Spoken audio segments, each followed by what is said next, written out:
Muito bem, vamos agora para quinta-feira. Na quinta-feira o título é A Procissão Triunfal de Cristo. O versículo Hebreus 12, 22.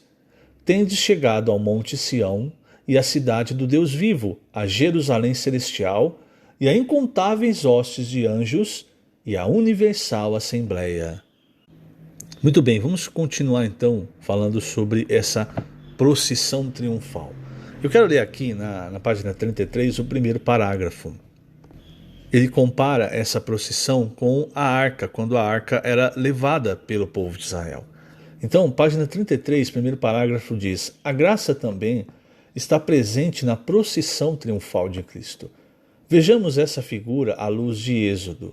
Então, Êxodo 25, os versículos 10, 15 e 16. Também farão uma arca de madeira de acácia, de 2 côvados e meio será o seu comprimento, de 1 côvado e meio a largura e de 1 côvado e meio a altura. Os varais ficarão nas argolas da arca e não se tirarão dela, e porás na arca o testemunho que eu te darei. Os varais deviam permanecer nas argolas da arca para movimentá-la a qualquer momento.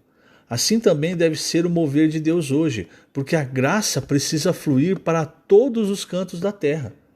Essa arca da aliança representa Cristo movendo-se em sua procissão triunfal em todos os lugares. Então, naquela época, irmãos, havia a arca que era o centro do povo de Israel, representando o testemunho. E o testemunho, nós sabemos, o mistério de Deus é Cristo, o mistério de Cristo é a igreja. A igreja no Novo Testamento é chamada de o testemunho de Jesus. Então, naquela época, irmãos, o que acontecia? Os sacerdotes, aqueles que levavam a arca e todos os materiais do tabernáculo, os móveis, enfim, eles não podiam tocar na arca. Então, como eles podiam levar essa arca? Então, a arca tinha argolas do seu lado, e nessas argolas iam varais. E através desses varais, eles colocavam o varal nos ombros e aí levavam nos ombros os varais e a arca então ia sendo levada sem ser tocada. E esses varais, irmãos, eles precisavam estar sempre a postos, porque naquela época, quando a nuvem se levantava, eles tinham que rapidamente desmontar o tabernáculo e já sair.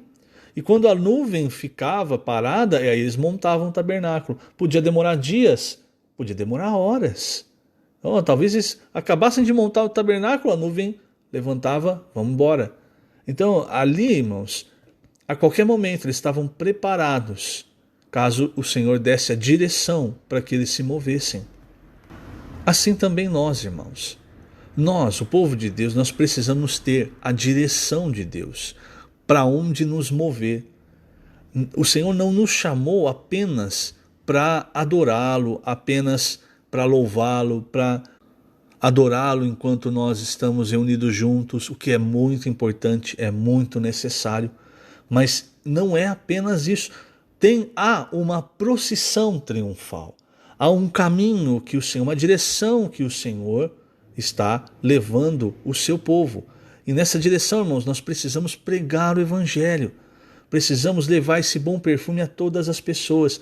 Paulo ele diz em Romanos que vai chegar a plenitude dos gentios. Quer dizer, vai chegar um momento em que o último gentil vai ser salvo.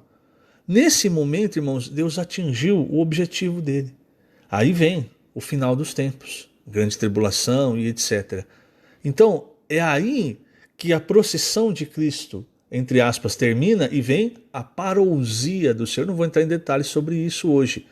Mas você percebe? Então, se eu falar assim, não, eu só vou ficar em casa lendo a Bíblia, desfrutando, orando. Às vezes eu saio para me reunir com os irmãos, mas você fica meio que rodando, fica em círculos. Nós precisamos, irmãos, acompanhar o Senhor nessa procissão triunfante. Desde Mateus 16, ele foi muito claro. Ele disse: você quer me seguir? Quer dizer, quer vir após mim? Isso indica, irmãos, que o Senhor está se movimentando. Lá em Apocalipse 14, salvo engano, quando nós vemos as primícias, uma das características é são seguidores do Cordeiro aonde quer que ele vá. É a procissão triunfante.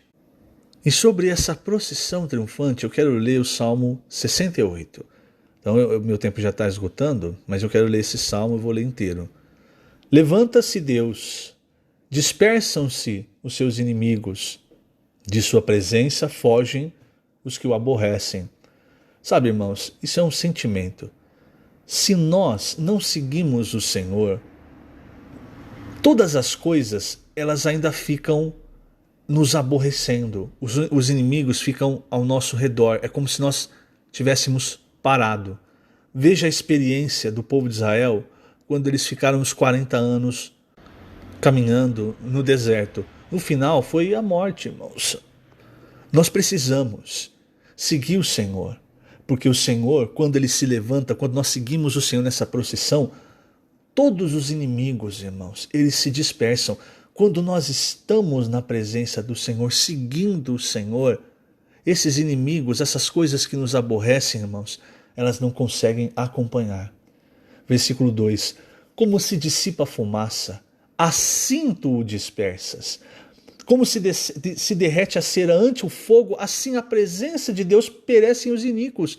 Quer dizer, nós precisamos estar na presença do Senhor, seguindo o Senhor. Às vezes a gente para e pede para o Senhor parar para resolver o nosso problema, os nossos inimigos. Quando na verdade é o contrário, o Senhor está dizendo, não fique parado.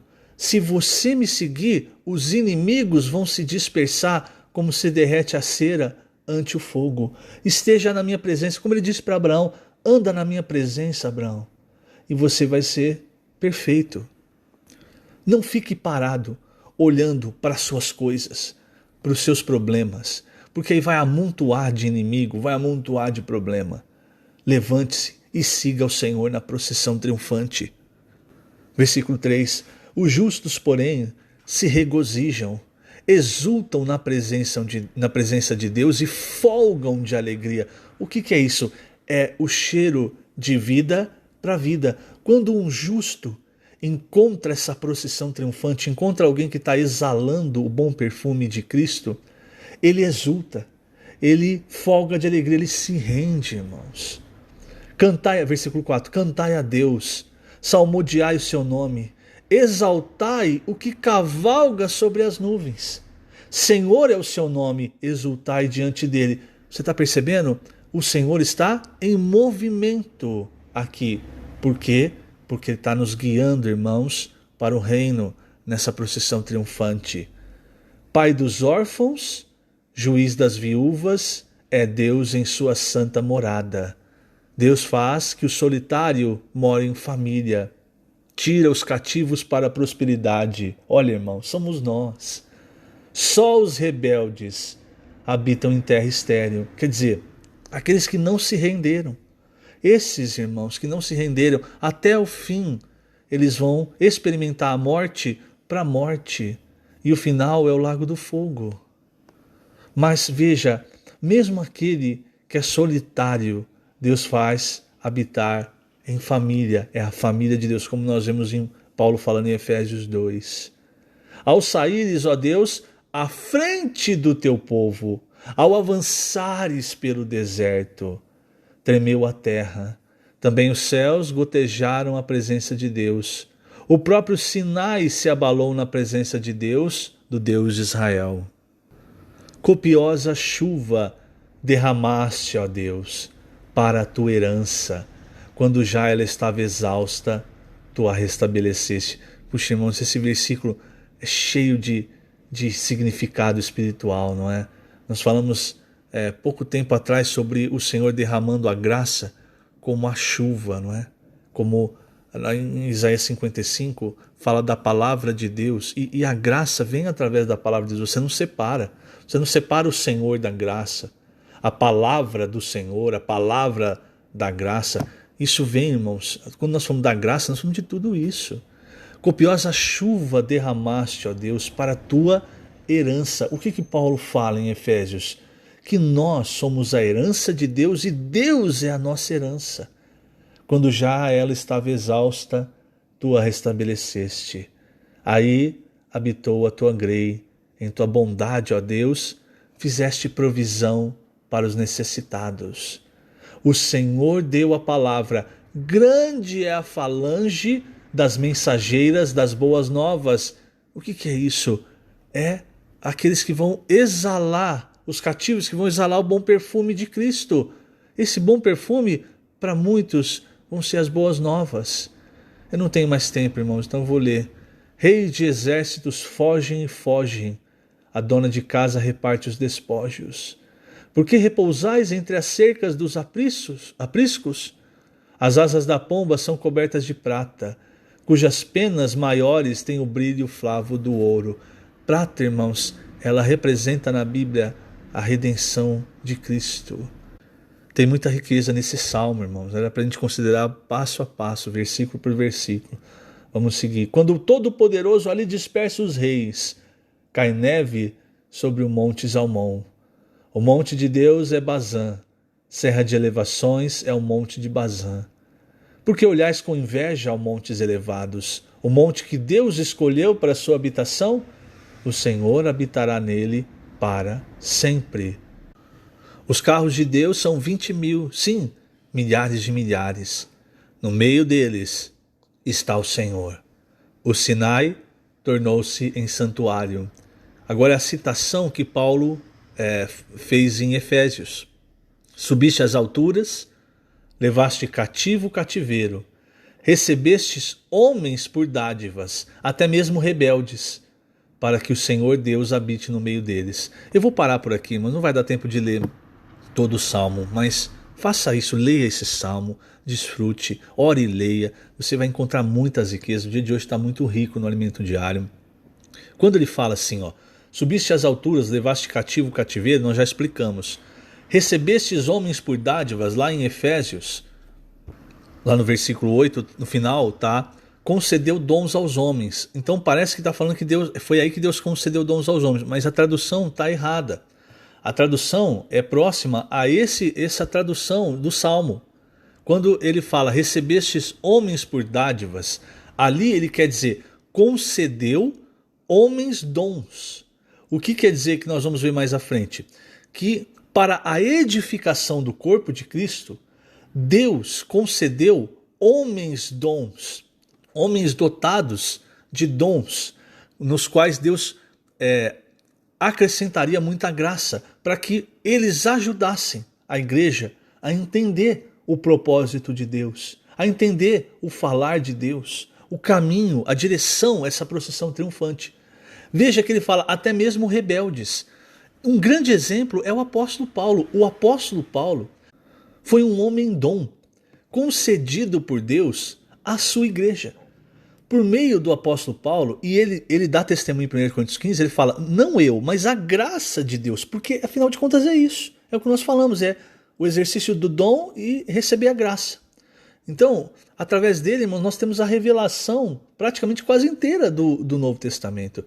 Então esses homens dons são dados para a edificação da igreja, como nós vamos ver mais à frente. Então não dá tempo de, infelizmente, não dá para acabar o Salmo 68. Eu quero ler só o último versículo, o versículo 20. Não é o último versículo do Salmo, é o último versículo que eu vou ler. O nosso Deus é o Deus libertador. Com Deus, o Senhor, está o escaparmos da morte.